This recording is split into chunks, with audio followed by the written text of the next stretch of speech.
Dans le monde complexe de l'automobile, l'AdBlue s'affiche comme une panacée pour réduire les émissions polluantes des moteurs diesel. Pourtant, derrière cette promesse environnementale se cache une réalité troublante qui pose question. L'AdBlue, un mélange d'urée et d'eau, est censé décomposer les oxydes d'azote en vapeur d'eau et en azote, mais la manière dont il est imposé aux automobilistes peut donner l'impression d'une arnaque bien orchestrée. L'escroquerie débute dès l'achat du véhicule. Les constructeurs affichent des modèles aux normes écologiques exemplaires, agrémentés d'un réservoir d'AdBlue. Cet ajout, loin d'être anodin, génère des coûts imprévus pour le propriétaire qui doit recharger régulièrement le liquide.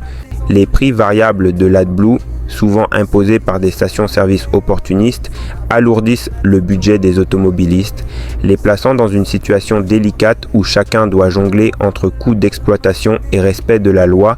Le second acte de cette arnaque se déroule sur la route.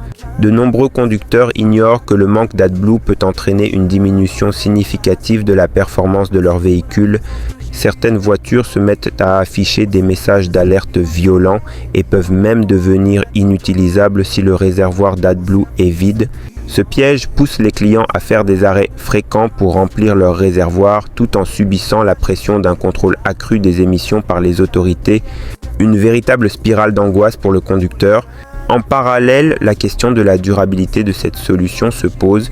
Bien que l'AdBlue soit présenté comme une avancée pour protéger l'environnement, des études montrent que son usage massif n'est pas sans conséquences. La production d'AdBlue nécessite des ressources qui impactent également notre écologie. De plus, cette dépendance aux additifs chimiques permet aux fabricants de continuer à vendre des véhicules diesel tout en faisant illusion de progressisme face à l'urgence climatique. En finir avec l'AdBlue serait un pas vers une véritable transformation de l'industrie automobile. Les acteurs du marché devront envisager des alternatives durables et moins coûteuses qui ne reposent pas sur des pratiques qui peuvent être perçues comme des arnaques. Au final, les automobilistes doivent s'informer plus pour ne pas tomber dans le piège d'une réalité qui semble trop belle pour être vraie. Ils méritent une transparence totale afin de choisir un avenir sans ambiguïté.